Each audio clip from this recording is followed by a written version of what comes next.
Hello. Thank you for coming to play with my mind today, my ideas. My name is Gretchen Vogel. I've been a practicing psychic. I've downloaded, written books, and been a mystic for 4.5 decades. And I also wanted to give a shout out to all my new subscribers. I'm so glad people are finding me.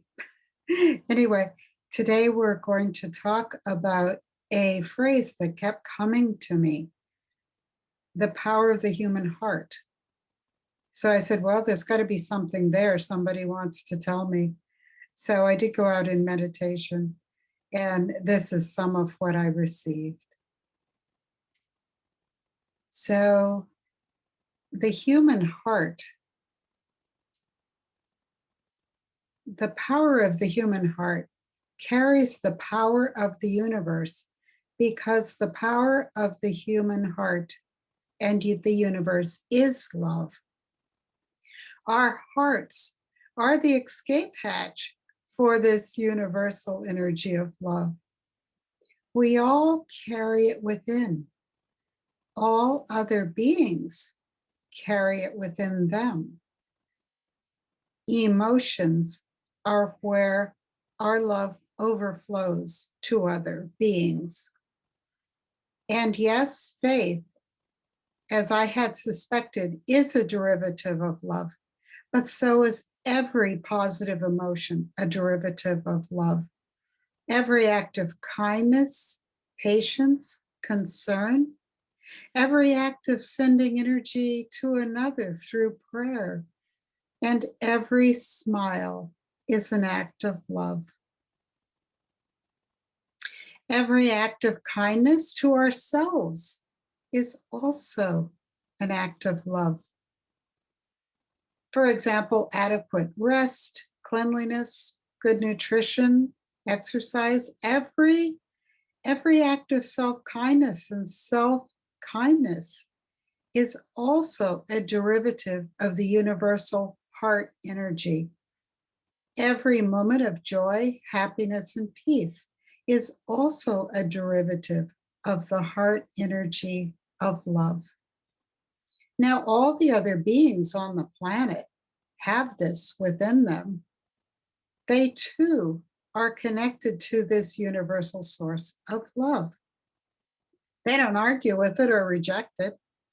Instead, they simply follow the universal blueprint of their species plan.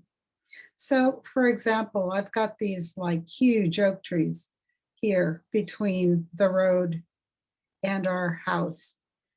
These oak trees share their strength and guardianship along our road. Those magnificent trees are expressing love. They are love.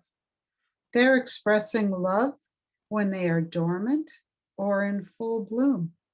They're expressing love when they drop their leaves and drop their acorns to feed other animals. They are always expressing love.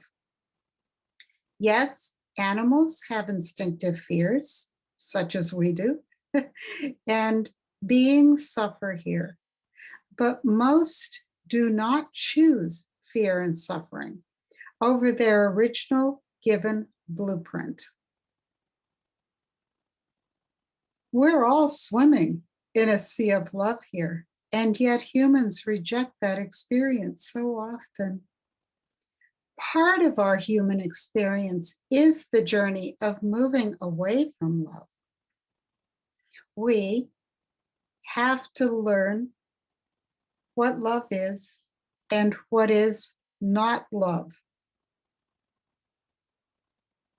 And now remember that the polar opposites are a natural law, because opposites drive the motion in the universe. So there has to be a species that carries not only love, but the opposite of love, which we call evil. But it's really the natural capacity of our free will to choose destruction over love. Evil is not the opposite of love. Fear is the opposite of love. Because of our exterior reality and our physicality, we are instinctively afraid. For instance, I just had shingles, which seemed to go on forever, about 8 weeks. The pain actually feels life-threatening, but it isn't life-threatening. And I had to remind myself to not be afraid of the pain because I knew that fear was going to amplify the pain tremendously. I didn't know when the pain would go away. I thought it never would. And I didn't have the adequate tools to manage the pain. And so I did have some fear, which was gleaned from the condition of my physical body. But fear is largely a choice. In fact, fear is the largest enslavement of the human heart. You have both fear and love as equal potentials in your love space. Inspiration or intuitive knowledge comes into and from the heart energy. The heart should inform the mind of everything because the heart is where the truth is. But so often the mind dictates what the heart feels.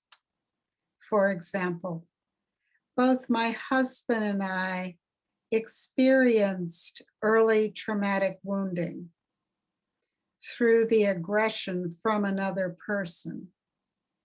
These experiences of not being protected from harm when we were very, very young and when we couldn't protect ourselves induced fear in the heart space.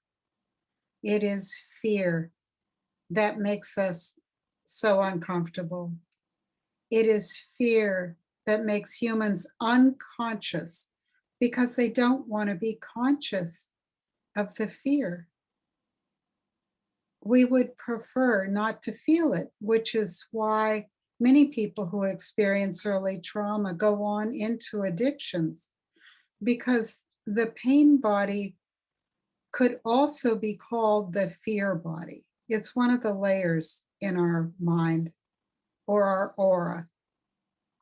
The pain body is the fear body. So let's think about this layer of mind that's surrounding us, that's narrow like a string, like the string on, say, a violin or a guitar that could be plucked. So the more robust the string is when we are afraid, the more fear is induced when it is plucked. And certain experiences can pluck or play this string. Sometimes it is an obvious situation, a person who reminds us of our perpetrators, or sometimes it is an unconscious pattern which we're not even aware of that causes us great stress and fear. Our hearts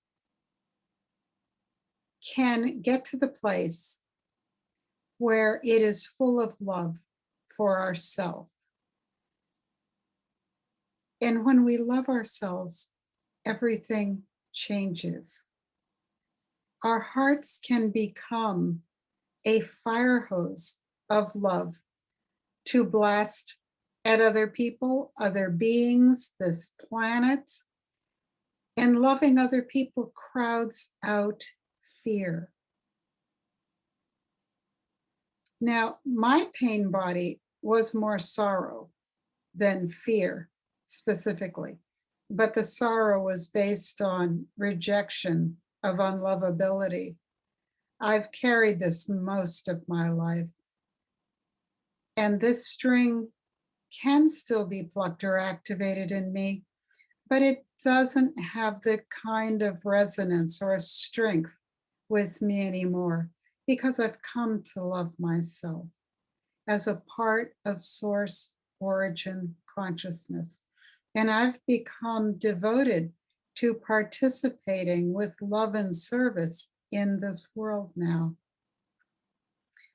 So, as we work more closely with the forces of love and light and goodness, it becomes less important to us whether anybody we're associated with loves us, sees us, or holds us in a good regard. And I have to talk a little bit about how my self love was developed through spiritual practice, through meditation, through mantra. But I think we all have spiritual practices. It's a wonderful way to start the day. My husband and I often have coffee together and just talk first thing in the morning before we do our practices separately.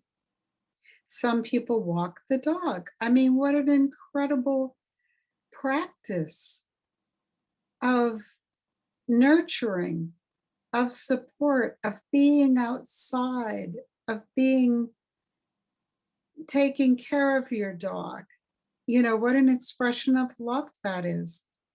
Some people run and listen to music first thing in the morning or exercise and listen to music. So these practices which generate self-love set the tone of each day more in love than fear.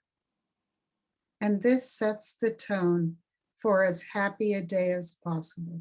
So I think I'm going to stop this here. Thank you again to everybody who subscribes, who likes, who comments. My website is howspiritworks.com.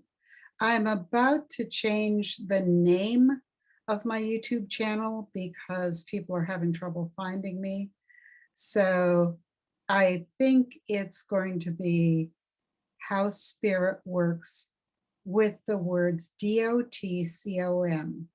Now, I'm not sure .com is one word or two, so I haven't changed the name yet, but you can always find me if you subscribe. So thank you so much for visiting me and playing with my mind today. Thank you.